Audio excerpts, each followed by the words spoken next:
19 सितंबर 2023 दिन मंगलवार को गणेश चतुर्थी की तारीख व मुहूर्त है। गणेश चतुर्थी भाद्रपद शुक्ल चतुर्थी को मनाया जाता है। मान्यता है कि गणेश जी का जन्म भाद्रपद शुक्ल पक्ष चतुर्थी को मध्याह्न काल में सोमवार स्वाति नक्षत्र एवं सिंह लग्न में हुआ था। इसलिए ये चतुर्थी मुख्य गणेश चतुर्थी या विनायक चतुर्थी कहलाती है। यह कलंक चतुर्थी के नाम से भी प्रसिद्ध है और लोक परंपरा अनुसार इसे डंडा चौथ भी कहा जाता है। गणेश चतुर्थी का मुहूर्त। इस पर्व में मध्याह्न के समय मौजूद चतुर्थी ली जाती है।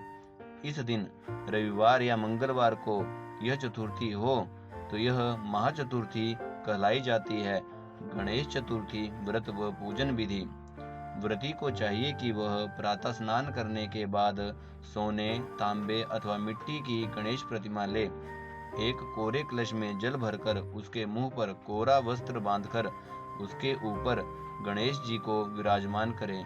गणेश जी को सिंदूर व दुर्वा अर्पित करके 21 लड्डुओं का भोग लगाए। इसमें से 5 लड्डू गणेश जी को अर्पित करके शेष लड्डू गरीबों या ब्राह्मणों को बांट दे।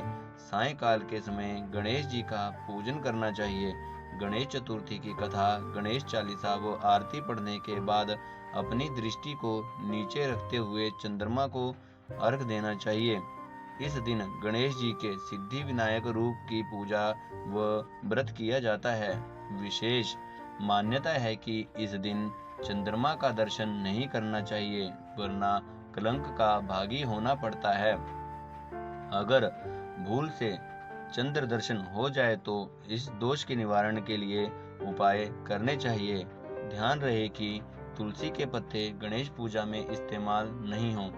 गणेश पूजन में गणेश जी की एक परिक्रमा करने का विधान है। मतांतर से गणेश जी की 3 परिक्रमा भी की जा सकती है। गणेश जी से जुड़ी कुछ कथाएं।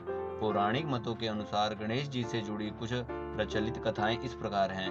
एक बार पार्वती जी स्नान करने के लिए जा रही थीं।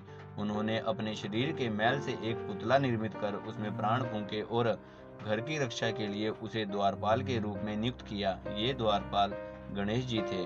ग्रह में प्रवेश के लिए आने वाले शिव जी को उन्होंने रोका तो शंकर जी ने रुष्ट होकर युद्ध में उनका मस्तक काट दिया। जब पार्वती जी को इसका पता चला तो वह दुख के मारे विलाप करने लगी।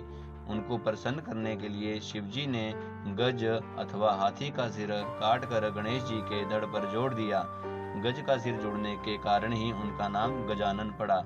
अन्य कथा के अनुसार विवाह के बहुत दिनों बाद तक संतान न होने के कारण पार्वती जी ने श्री कृष्ण के व्रत से गणेश जी को उत्पन्न किया। शनि ग्रह बालक गणेश को देखने आए और उनकी दृष्टि पड़ने से गणेश जी का सिर कटकर गिर गया। फिर विष्णु जी ने दोबारा उनके हाथी का सिर जोड़ दिया। मान्यता है कि एक बार परशुराम जी शिव पार्वती जी के दर्शन के लिए कैलाश पर्वत पर गए। उस समय शिव पार्वती निद्रा में थे और गणेश जी बाहर पहरा दे रहे थे। उन्होंने परशुराम जी को रोका। इस पर विवाद हुआ और अंततः परशुराम जी ने अपने परशु से उनका एक दांत काट डाला। इसलिए गणेश जी को एक दंत के नाम से भी पुकारा जाता है। गणेश जी से जुड़े कुछ अद्भुत तथ्य। किसी भी देव की आराधना के आरंभ में, किसी भी सत्कर्म व अनुष्ठान में, उत्तम से उत्तम और साधारण से साधारण कार्य में भी भगवान गणपति का स्मरण, उनका विधिवत पूजन किया जाता है। उनकी पूजा के बिना कोई भी मांगलिक कार्य को शुरू नहीं किया जा सकता। गणेश जी की पूजा वैदिक और अति प्राचीन काल से की जाती है। गणेश जी वैदिक देवता हैं क्योंकि ऋग्वेद, यजुर्वेद आदि में गणपति जी के मंत्रों का स्पष्ट उल्लेख मिलता है। शिव जी, विष्णु जी, दुर्गा जी, सूर्य देव के साथ साथ गणेश जी का नाम हिंदू धर्म के 5 प्रमुख देवों में शामिल है, जिससे गणपति जी की महत्ता साफ पता चलती है। गण का अर्थ है वर्ग, समूह, समुदाय और ईश का अर्थ है स्वामी। शिव गणों और देव गणों के स्वामी होने के कारण इनको गणेश कहते हैं। शिव जी को गणेश जी का पिता, पार्वती जी को माता, कार्तिकेय को भ्राता, रिद्धि सिद्धि को पत्नियां, क्षेम व लाभ को गणेश जी का पुत्र माना गया है। श्री गणेश जी के 12 प्रसिद्ध नाम शास्त्रों में बताए गए हैं, जो इस प्रकार हैं: सुमुख, एकदंत, कपिल, गजकर्ण, लंबोदर, विकट, विघ्न विनाशन, विनायक, धूम्रकेतु, गणाध्यक्ष, भालचंद्र और गजानन। गणेश जी ने महाभारत का लेखन कार्य भी किया था। भगवान वेद व्यास जब महाभारत की रचना का विचार कर चुके तो उन्हें उसे लिखवाने की चिंता हुई। ब्रह्मा जी ने उनसे कहा था कि यह कार्य गणेश जी से करवाया जाए। पौराणिक ग्रंथों के अनुसार ओम को साक्षात गणेश जी का स्वरूप माना गया है। जिस प्रकार प्रत्येक मंगल कार्य से पहले गणेश पूजन होता है, उसी प्रकार प्रत्येक मंत्र से पहले ओम लगाने से उस मंत्र का प्रभाव कई गुना बढ़ जाता है। गणेश चतुर्थी का महत्व। माना जाता है कि भगवान श्री कृष्ण पर स्यमंतक मणि चोरी करने का झूठा कलंक लगा था और वे अपमानित हुए थे। नारद जी ने उनकी यह दुर्दशा देखकर उन्हें बताया कि उन्होंने भाद्रपद शुक्ल पक्ष की चतुर्थी को गलती से चंद्र दर्शन किया था, इसलिए वे तिरस्कृत हुए हैं।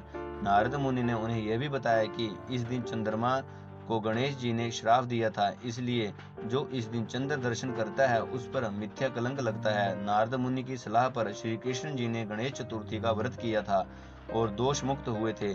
इसलिए इस दिन पूजा व व्रत करने से व्यक्ति को झूठे आरोपों से मुक्ति मिलती है। तो यह रही आज की जानकारी। अगर आपको यह जानकारी पसंद आए तो कृपया लाइक करें और चैनल को सब्सक्राइब करें। धन्यवाद।